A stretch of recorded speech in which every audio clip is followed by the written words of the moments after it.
What's up, guys? Good evening. Thank you so much for joining us again for our second instalment of the Three Devils and a Gooner. Tonight we are in absolutely pristine company with Stephanie Roche, obviously striker for the Republic of Ireland, runner-up for the Puskas Award in 2014. Steph, thank you so much for coming on. We're really, really, really excited to have you on tonight. How are you doing?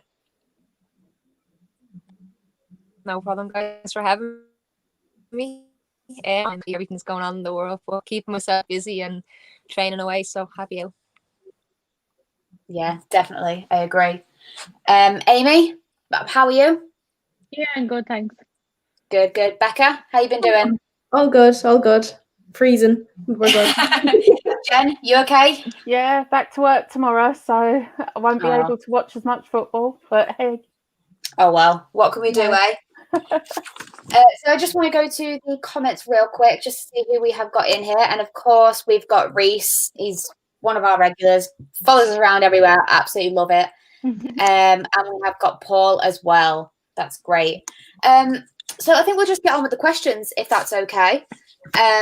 So Stephanie, how did you actually get yourself into football? Like, did you love it from a young age? Were there family members who loved football? So how did you pick it up?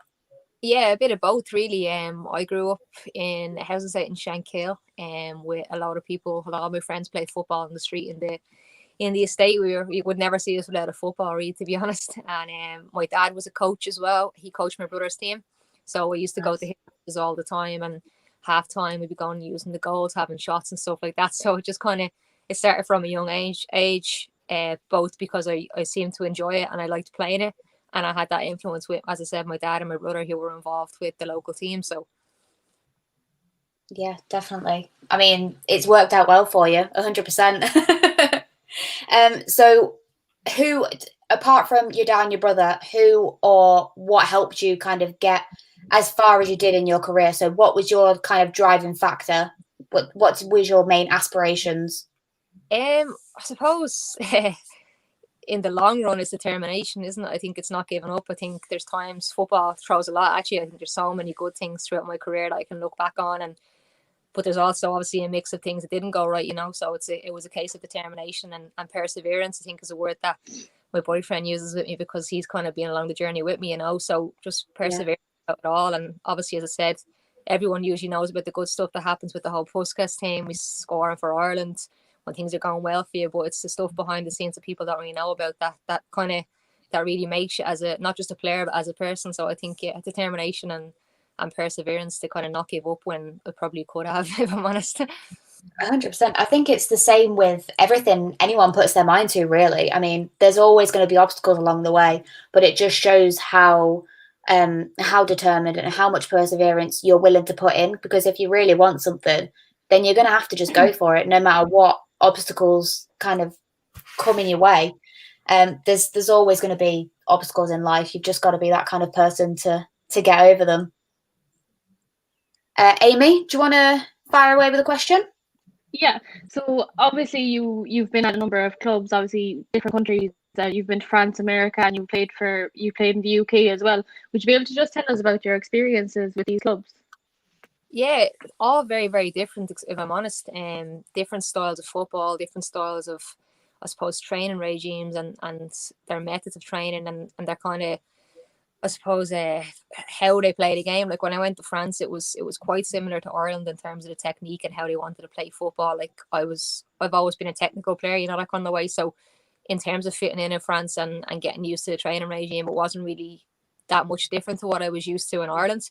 The biggest thing obviously in France was the language barrier. I went over not really speaking very much French. I done French in school, but I was never very good at it, if I'm honest. But the hardest part over there was getting used to the culture and the different culture, different language. But as I said, the football was pretty similar to what I was used to in Ireland. I went on to America then, which was again, obviously the language barrier wasn't an issue. The lifestyle away from football was brilliant, like really, really nice. Loved living in Houston, loved the American lifestyle and just everything about it, But the whole football aspect was totally different. It was all about physical strength, being fit, being strong, and being able to run for hours. And I'd kind of gone from being a really technical player to then been having to do that, so that was another huge change in what I've been used to. So that was probably the most difficult I suppose aspect of playing in America. It was getting used to that. A lot of the girls who were on the team would have come through the college system, so they were well ahead of me in terms of being used to that side of the game, whereas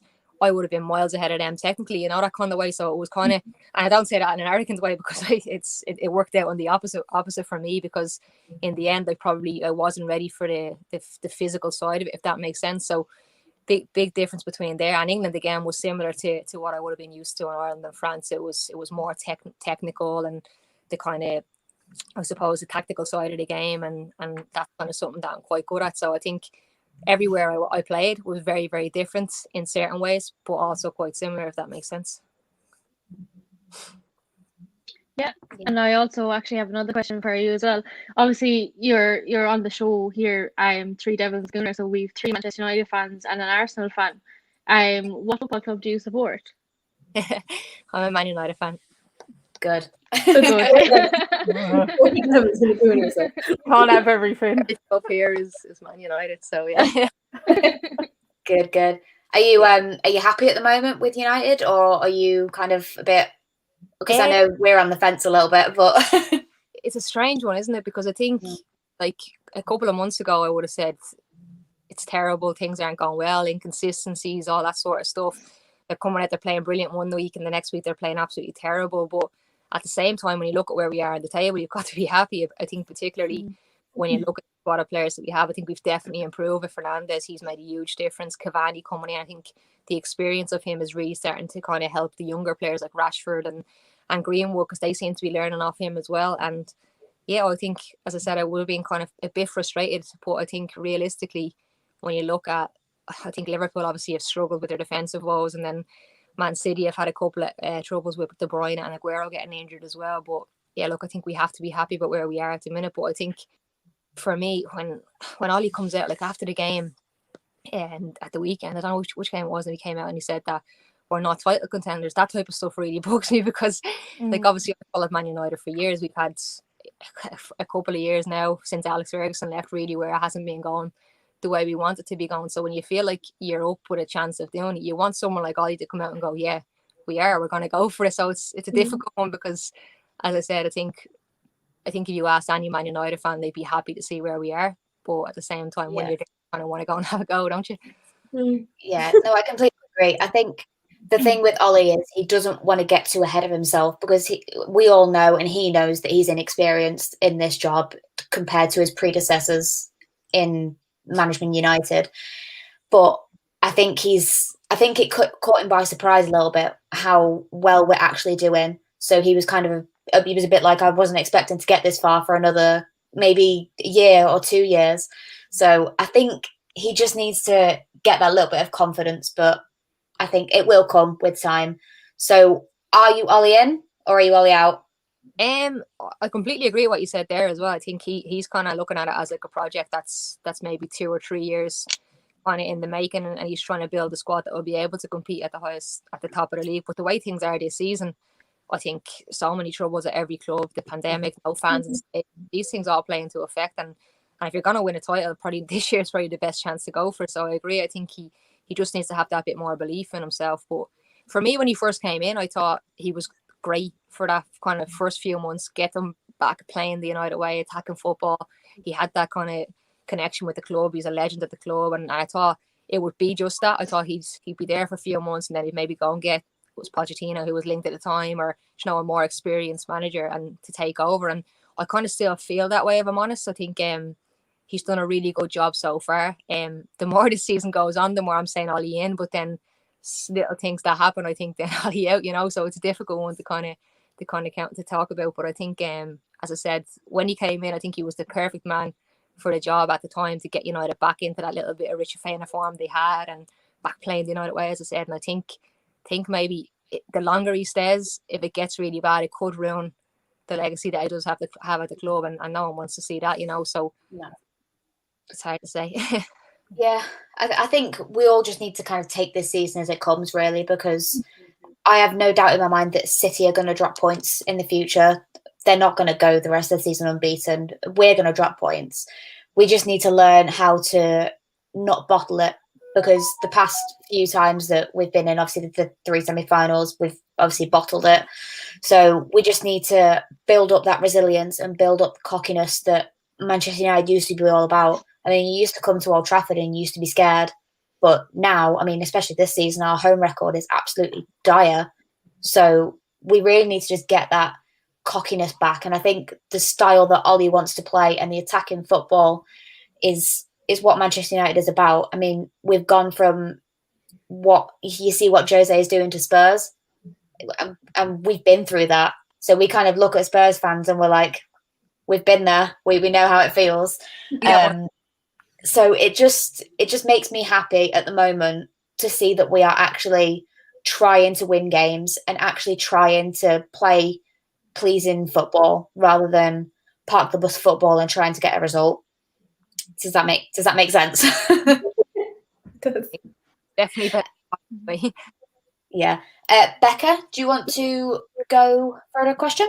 Yeah, so obviously a major career highlight for you was being nominated for the Puskas Award.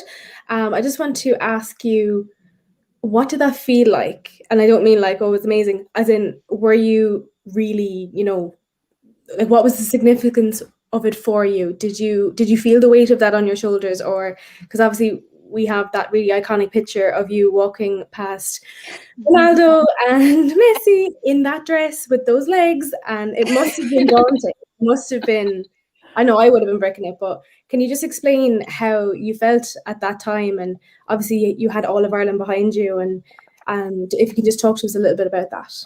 Yeah, look, as you say, the whole of Ireland behind me, that was probably the most special thing about it, because honestly, everywhere I went, people were recognising me, people were talking to me about that goal, and the most important thing is that they were so supportive. Like, honestly, every person I spoke to were so positive, and people, like, even like my granny is 93, she died last year.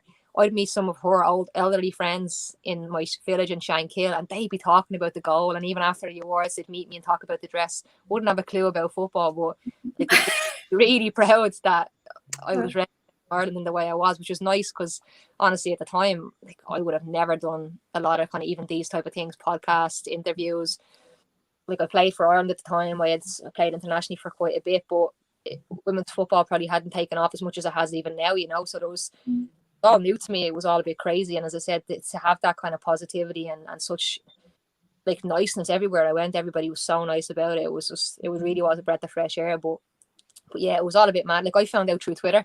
I literally got a tweet to say that I was in the top 10, and it took me, I'd say, about 20 looks at my phone to realise that it wasn't a mistake. Like, I was like, what's going on here? Like, because obviously the goal had gone viral in Ireland earlier in the year, and it kind of had been circulating on social media and stuff. So I didn't really know that FIFA would have even looked at it, and it wasn't until, as I said, I got that tweet and I was told I was nominated and I was in the top 10. But it was just, honestly, it was an amazing experience. And it's funny because I've probably only really started to talk about it a lot the last couple of years, when it's miles, but it's kind of 6 years down the line now, 7 years nearly. So it's just all a bit mad, yeah. And it was a great experience, and to look back, it's something that I'm as I said, I'm very proud of, and my family were very proud. And I got to bring my dad, my brother, my boyfriend, and my boyfriend's sister Carla came with us as well. So it was just an amazing experience. The pub in Shankill, Brady's in Shankill, had a huge party while I was over there as well. So the whole area enjoyed the night, and yeah, look, it's a really special night. And as I said, it was really, really proud moment for myself and my family. Thank you. It's such a lovely story, and it's such an amazing experience that you must go through. I'm just going to go to this comment. So, question for Stephanie: what do you think on the most recent form of Scott McTominay at United? Big McSauce, what do you think about him? Yeah, look, he's really come on, hasn't he? I think when he first came into the United team, you're looking at him and you're thinking he works really hard, he's determined, he loves the club, and first thing you want to see in a player. But for me, his performances have improved so much. He's no longer just kind of a good lad. He's a United player. He's working hard for a team. He's bringing quality. He's bringing goals, and his goals against Leeds particularly were good finishes. So he's definitely developing his game in the right way, and hopefully long way to continue. Because I think himself and Fred particularly seem to be that go-to pair in midfield for Ollie against the big teams, and rightly so. If you ask me, I think people give out about maybe Pogba not playing as much, or we don't have that kind of creativity in there. But the two of them have worked really well together, and I think he's been excellent in the last few games. He's just like a no-nonsense kind of player, isn't he? He's not a glamorous player such as Pogba, like he does the great passes, but I think Scotty just kind of just gets in and just does the gritty hard work. His passing forward could do with a little bit of TLC, but I mean, we don't need him for exactly. The rest. Yeah, I completely agree. I'm just going to go to this question that I saw earlier as well. Who are your football heroes and inspirations? Obviously, big Man United fan, as I mentioned. Growing up, it would have been probably Ruth van Nistelrooy. I always played. I always loved scoring goals, and he was obviously such a good player. So good around the box. Like scored all types of goals. Like on the way out, obviously didn't score many from outside the box, but yeah, Ruth van Nistelrooy would have been a player who I looked up to. I suppose the older I got, I really like Dimitar Berbatov. I just love how he plays. I just think he's so silky without even having to try, and he's a player who I would have loved to watch playing, and obviously Ronaldo would have been one of them as well. But for me, there wouldn't have been many female players I would have known. It wasn't until probably I got into the Irish national team that I started to go to more of the senior matches, and I saw Olivia O'Toole, who is a legend to Irish women's football over here, and she would have been one of the few women who I would have known and seen playing. So she definitely would have been someone who I looked up to. Yeah, completely. I've got another one here. Who's the best player you've ever faced? I get asked quite a lot, and I think I don't like changing my answer. That kind of way I've played against. I'm like, who did I say the last time? Obviously played against Carly Lloyd when we played for Man United. She was obviously at Euston when I was there as well, when we played against USA, not Man United. She was at Euston when I was there as well. Excellent player, just really a joy to watch. Like how good she carries the ball, scores goals, just really really good player. But I think it would probably be Ramona Bachmann. She played for Chelsea when I played in the WSL. Just really really good player with the ball at her feet. I remember I played left wing, and she played right wing, and I was up against her. I might as well have been left back, to be honest, with the full back up against her, and she was just really really good player. Hard to get the ball off, hard to get near, but I'd say she there is the best. Yeah, definitely. Have you been watching much of the United women's team? Yeah, I have actually. Quite a few other games have been on BT Sport, thankfully, as well, which is great to see. Yeah. And obviously the women's football show does be on BBC, and is it BBC? It is BBC, isn't it? I watch it after match of the day some nights as well. So yeah, obviously their recent result wasn't great, but they're doing quite well up around the top of the table. It's good to see, and I think it was a long time coming, and it's great to see that Casey Stoney's doing such a good job with them, because I think, as I said, a long time coming, and I think now she's shown that it should have been there for a long time, and as I said, they can compete at the top level of the WSL, and I'm sure the goal will be to compete even higher in Europe and the Champions League as well. But yeah, it's going really well for them. I know a few of the girls have played with Lucy Staniford, who's just signed for them this season at Sunderland, so obviously have a bit of an interest in watching players who I play with as well. So of course, just doing so well. Yeah, I mean, I think it's a great achievement as well, because of where they've come from. They've not been going for so long either. They've just recently started up, and they're absolutely flying. So I'm really excited to see where it goes, and I just wish that they would have had this around when I was younger, because I used to play football when I was younger. I used to be a keeper. Yeah. Hardest position in the I hated it. I think they stuck me in net because I wasn't very good at anything else, but I actually started getting okay at it. But it kind of dribbled out a little bit when I kind of got to the age of 13, 14, and I couldn't really play with boys anymore. And you had to find a women's team, and there wasn't many of them around. So I would have absolutely loved United to have that around when I was younger, but what will be, we never know. I could have been next United goalkeeper. You never know. Jen, do you have any questions for Steph? It's really weird because my question actually kind of coincides with what you've just said. Yeah, girls up to the age of 13 play in boys' teams, and I just wondered what you thought of that, whether you think it's a good or a bad thing. And I've got another bit of the question afterwards, so I'll let you answer that bit first. Okay. Yeah, I get asked this quite a lot. I was quite late starting football, so I only started playing for a team when I was 11 going on 12. So I started playing, as I said, in the street. I used to play with the lads in Shankill where I lived, and it ended up that one of them was playing the team, and his mum asked me if I wanted to go and join the team. Excuse me. And I went and played for them, and they were my friends who I grew up with, and I loved playing the team. And it came to the time then when I think I was going into under 13s and I had to stop playing. And I remember at the time being devastated because they were the lads who I played with the whole time, and I was like, oh, why can't I keep playing with them? But I think looking back, it was probably the right decision. I think there has to be a cut-off line. I think there's a huge difference between men and women's football, especially the physical side of things.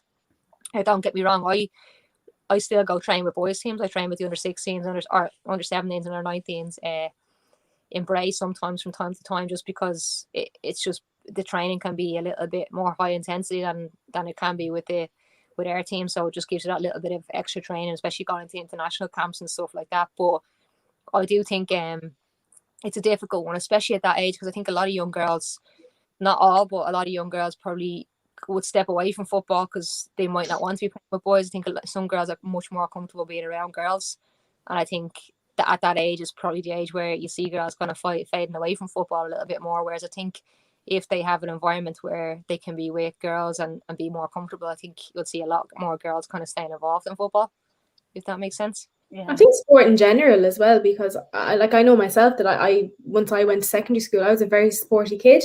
But then once kind of I hit secondary school, I kind of lost interest. And I don't know, was that anything to do with being self-conscious or being, I don't know, but I just fizzled out. Like, I mean, I think there needs to be a lot more emphasis on girls, especially in sport, and to keep sport up.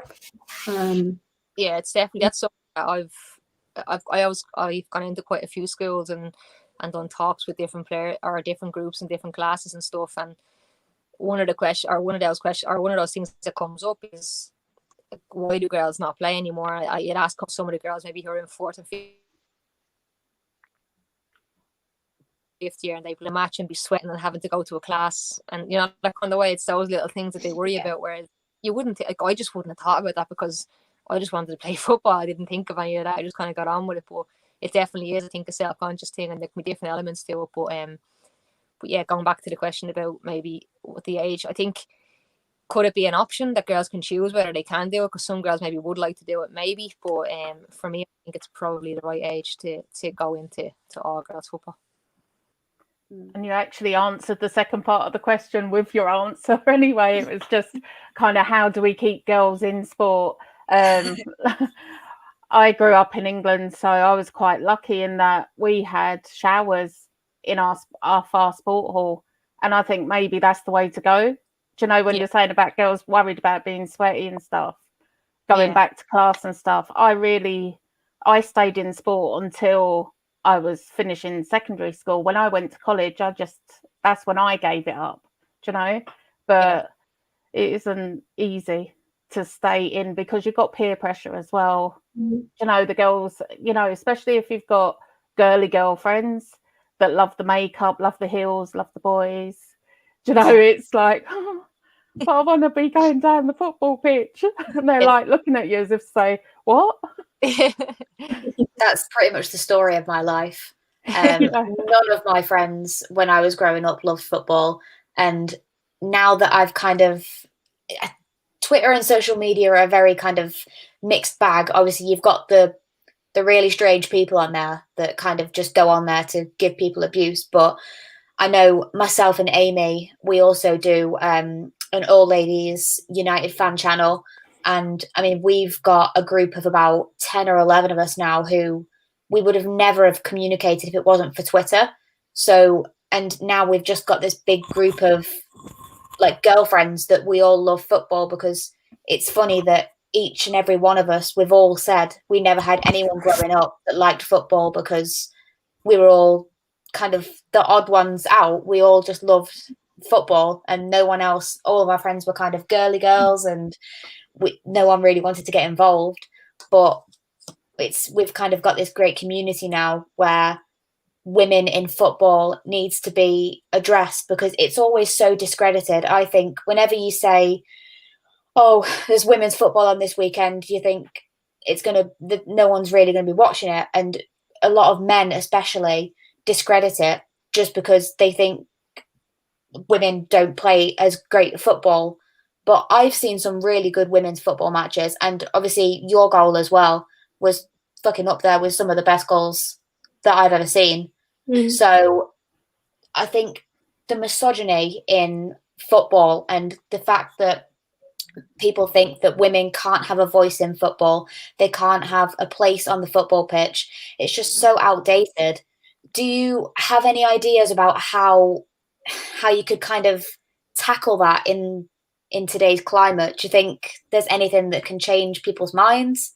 I think it's slowly changing, if I'm honest. I think if I was to first start using Twitter, I probably would have never voiced my opinion. I would have never really said a lot about games or anything like that. Yeah. Whereas now a lot of people would react to my tweets and stuff. Obviously, as you say, the usual misogyny and people saying, oh, what's she talking about? She hasn't got a clue, all this sort of stuff. You get that. And I think I've just learned to just ignore it. And if they're that annoying, just block them and move on.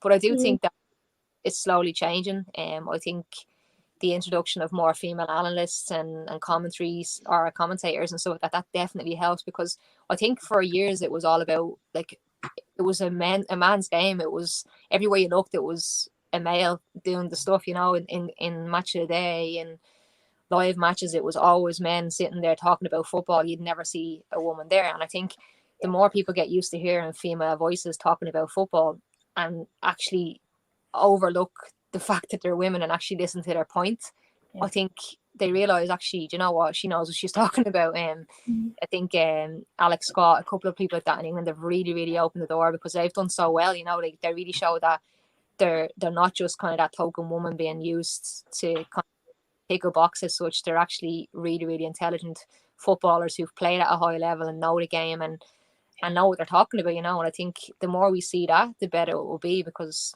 I've done quite a bit of it here in Ireland. I do work for RT. I've done a couple of Premier League games over Christmas, and like, honest to God, the work I go through before I go on that, just to make sure I do my research and I do everything and say everything the right way.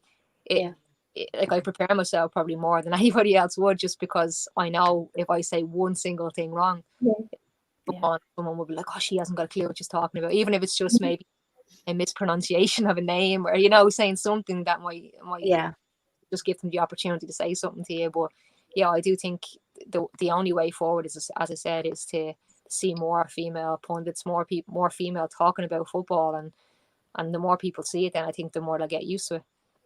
Yeah, and you just mentioned that Alex Scott. I think she's kind of paved the way in a way. I think she's even a better pundit than some of the male pundits. I mean, we always have a go in our group chat about specific pundits, and that you think they're watching a completely different game. So I think the gender thing needs to be completely just taken out of it, and just listen to what the person has to say about football, no matter if they're a man or a woman. Like, it doesn't matter. It's an opinion. It doesn't matter where it comes from. And I think, if just touching on that, I think it's important that, obviously, football is a game of opinions, and you might have a completely different opinion on United to what I do. But if I'm on TV saying it, it's my opinion, and half people might think I'm right and half might think I'm wrong. But I think I'm not saying that as a female pundit or a female analyst or a commentator, you're not open to somebody disagreeing with your opinion. It's just the way it can be directed sometimes can be to the way it would be. Because I'm the same. If I'm watching a match and there's a male commentator or whatever, I'm like, what game is he? What is he saying? You know, I'd be saying, you don't mind the odd bit of, as I said, criticism and people maybe not agreeing with your opinion, but it's sometimes the way it can be put across can be more nasty and negative. Yeah, no, I completely agree. I'm going to go to this question down here from Kian again. Another United related question. What do you think about Marcus Rashford's work off the pitch? Look, it can only be admired, can't it? I think he's done so much good, and I think it's something that a lot of footballers could learn from, because I think one of the comparisons from men's football to women's football is that sometimes a lot of male footballers can be totally out of touch with reality. You know, they don't really know what their fans are going through to get to the games. They don't really interact with them. They don't look after them. And I think in the women's game, when like a lot of fans I've spoken to, what they'd say is that the women's players are so much more down to earth. They'll talk to players or talk to fans after the game. They'll be more on their level because we're not getting paid millions of pounds. We're not being looked after. Like not everything's getting handed to us all the time. But that's one of the big difference between men's and women's football. I think it's slowly starting to change with some female players maybe getting a little bit better money and maybe getting ahead of themselves a little bit. But I think Marcus, he's a normal lad. He knows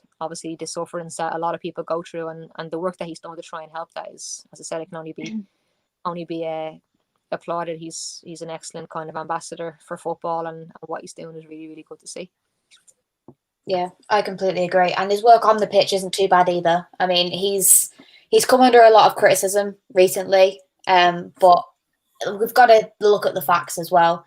He's only 23 years old. He's still only a child in that team, really. He's got so many years ahead of him. And I think that if he just keeps on grinding it out, keeps on going, I think potentially he could break Rooney's record. What do you think about that? Do you think he can do it? Yeah, to be honest, I probably would have been one of the ones who does criticise him sometimes, but I think I think he was thrown in a little bit too deep too soon. I think if you think about how Fergie would have kind of got players into the team, you would have been in 1 week and out the next. He would have came on, maybe not played in the next game. And I think for Rashford, he came in, obviously scored those few goals, done really, really well against Arsenal, Man City. You know, he kind of had that little moment of bursting onto the scene type of thing. And since then, he's kind of just been number one on the team sheet. He's never really not played, you know, that kind of way. And I think still has a lot to learn. I think he still has a lot that he needs to learn to put to his game. And I think, as I said before, I think learning from the likes of Ibrahimovic when he came in, Cavani now coming in, he's a player he can learn from. And I think, as you said, people forget he's only 23 years of age. He's kind of, as I said, been thrown at the deep end with the way things were at Man United. He probably, if maybe 10 years ago, if he comes into that team, he's competing with the likes of Wayne Rooney and other players like that. So, you know, he's learning from the best, and he probably hasn't had that at United in recent years. So I think, give him time. But I do think there are certain aspects of the game that need to improve from to really get to that top level that people seem to be kind of pipping him to get to, you know? Yeah, no, I agree. I love everything he does, and I love his personality, and I love that he's Manchester United through and through. I just hope he can kind of keep his head grounded and just keep on plugging away. Because the show is obviously Three Devils and a Gooner, I don't want to leave you out, Jen, because obviously you are our resident Arsenal fan. Since we last spoke, you unfortunately lost 1-0 in at Villa. What did you make of the whole game debacle? I was disappointed with the game. I was absolutely disappointed. It was a silly mistake at the beginning of a match with a new goalkeeper in. You know, Gabrielle wasn't switched on, and it was an absolutely silly mistake that caused the goal. Holding wasn't on his player. He'd left too much space, gave him far too much space to score. Saying that, it was the first 2 minutes of the match, and you know, we had 88 minutes to score and we didn't. So the only thing I will say was I wasn't as upset as the week before because it was our own fault. Yeah, that is true. You know, and we just hope for the best at the weekend again. You've got to just keep going. Steph, what are you? There you go. I'm going to ask that question. Will you see out the rest of your career in the Irish League? Yeah, well, that's the plan. I've had a couple of people on to me about maybe going back to England and actually Italy again, but no, I'm kind of focusing on work at home off the pitch as well. I think I need to do that. I think it's something that I probably put off for a long periods of my career. I kind of just thought about football, which obviously right now I'm still 100% focused on football, but obviously trying to prepare for the future as well. I have my own coaching company. I have quite a bit of work here in Ireland in terms of TV work and the analysis jobs with TV as well. So that's stuff that I want to try and improve on, and while I'm still playing, and hopefully as my career finishes on the pitch, then opens up other opportunities when I do finish. Yeah, definitely. So would you kind of like to get into punditry a lot more? So do it a lot more often? Yeah, I'd love to. I think as well coaching. I really enjoy coaching kids. I love seeing young kids getting better. You know, you have them 1 week and then they come back a couple, or you have to say, and then they come back in the summer camp and they've improved so much. It's just great to see. So I love coaching young kids. Yeah. I think involved in football. I think football's been such a huge part of my life that if I completely walked away from it, I'd probably go off my head. So I'd have to have some sort of contact with football, maybe coaching in that role, and hopefully, as I said, if the opportunities can continue to come to me in the punditry stuff, then that would be great to see as well. That's great. I have no doubt about it because you're so talented. So I have no doubt about it. Ladies, have you guys got any other questions for Steph? No, I was just thinking that was my question was about punditry as well. It was just I saw you as a pundit. I thought it was on Premier Sports, but maybe it wasn't.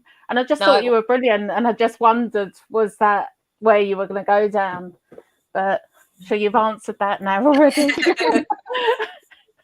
It must be so scary to do punditry though, because I'd be so scared of messing up. Like even something like this, I'm terrified of messing it up. I can't imagine how scary it would be. Yeah, it is. And as I said before, I honestly the amount of prep work I do going into things. I'm actually doing a game on Valentine's Day, and I'm doing Southampton and Wolves. So nice. I put a bit of Southampton. I've seen them against United getting hammered, so I have a bit of. But yeah, I'll just honestly, 2 days before the match, or even obviously the midweek games, and I'll watch back match of the day. I'll watch back games, and I try to make sure that I know everything I'm talking about, because I know, as we said before, if you're watching a match and the pundit hasn't got a clue about the club, you're kind of like what are they at? Or if the commentator is something completely out of the blue. So for me, I like to know exactly how Spurs are playing, or sorry, Southampton are playing, or Wolves are playing, whatever team it is I'm doing, and really have all the information that I need. And then as soon as the game starts, it's kind of just say what you see, which is the easy part, but it's the prep for it that's kind of the hard work that needs to go in beforehand. Yeah, I mean, sorry, just like the Super Bowl the other night, I saw on your Instagram that you were up watching it. What did you make of it? The Super Bowl, was it? Yeah. Yeah, my boyfriend's a big fan of American football. Before it even got popular over here, he's been watching it for a long, long time. We're together 13, so he's watched it every year since I've been with him. So, I kind of, if I'm honest, I just stay for the food and the halftime show, and then I was going to ask you about your nachos. I'm going to have to get a recipe off you for those nachos that you put up. Yeah, I watched the whole up until maybe the third quarter, and then I went to bed and I watched the end of it in bed by myself. But yeah, obviously he watches it and has an interest in it, so I tried to take an interest, but I'm still there's parts of it where I haven't got a clue what's going on. I'm not gonna lie. I don't think you're I alone try there. that.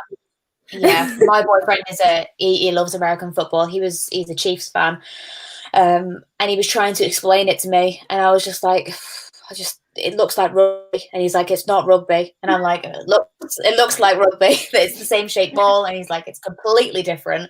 So he was trying to explain it to me, and I was just like, when's the music? I didn't get it at all. I'm slowly.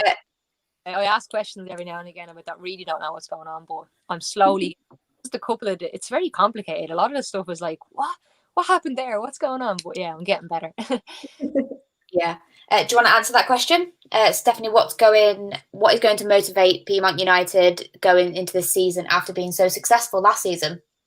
Yeah, we had our first night of pre-season last night actually, and the talk afterwards was that we want to go for 3 in a row with the league. The girls, we won the league this year while I was there, and the year before they won it as well. So huge pressure on us now to go and show that we're really, really a good team and win it again this year. I think again, Champions League is a huge thing for us as well. I think we've done really, really well against Glasgow this year. Obviously, it's a little bit different with the COVID thing. We didn't play the way we usually would in the group stage. It was a once-off match. So this year we'll hopefully have the group stage back and we can qualify and get into the next rounds. But yeah, look, we've a really, really good group of players. The manager, James, really good coach, really good guy as well, which is important. And Vinny and a few other guys who are involved. Like just really, really good group of people. So all we'll do is go and train hard. All the girls' scores last night in pre-season for the first night back was excellent as well. So it's credit to them that they kept themselves fit. sharp over the off season. So yeah, I'm really looking forward just to getting going and as you say, hopefully competing for the title again. Yeah, no doubt about it. You can do it. You'll be grand. I just want to go to this just before we go as well. Yeah, just on behalf of all of us, thank you so much for coming onto the show. It was an amazing chat, amazing conversation, and I hope you've enjoyed it. Yeah, it's good. It's good. Thank you. Good. Just before we go as well, where do you think United and Arsenal are going to finish this season? Jesus, that's it. I'm hoping It's okay. I think if United can continue to go in the kind of form they've been going on away from home, I hope they can get into the top 4. I do think, it's looking like a bit of a struggle for Arsenal. I think the competition for that top 4 at the minute is really, really hotting up, and I think obviously with the way the results have been going lately for Arsenal, it's not looking good. But I'm hoping United will get into the top 4. I don't want to get carried away with myself and say we're going to win the league, but if that happens, obviously it's a bonus. But I can see maybe Arsenal finishing 6th or 7th, maybe. Sorry. It's all right. I've said top 6. And that's being nice. And that's being hopeful. I was going to say, would you be happy with top 6, Jan? Yeah, at this point in time? would. Yeah, I definitely would. But I just hope if it's top 6 that we win the Europa League. So we get in the Champions League then that way. That's important, isn't it? So we want to win that one, so it's fine. It's all right. You'll be knocked out before we have to meet you.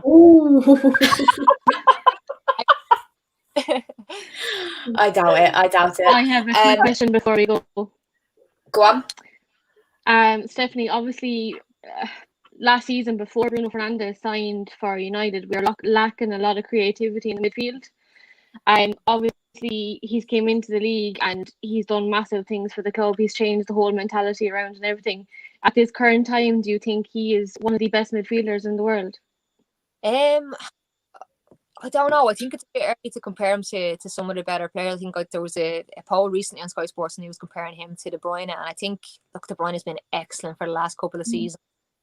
Bruno Fernandes' impact on United, if I'm to talk about that, has been out of this world. Like, I think it's clear to see that he's changed not only how United play, but the mentality. You can see he's a winner. He wants to win. And he's bringing that to United. But I do think it's a bit early to start comparing him to the best in the world. I think his stats at the minute in the Premier League have been excellent. But again, we've seen before when you can kind of talk about players and say they're unbelievable, they're going to be this, they're going to be that, and then the next season they don't do anything. So I don't want to get carried away with him.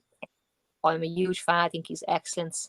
But I do think sometimes he gives the ball away a little bit too much. Now, maybe because he's the only one that's actually trying to make things happen, and that can be difficult when you're playing in a team that you're the main man who's trying to make things happen. But I think it's a little bit too early to compare him to one of the best in the world, if that makes sense.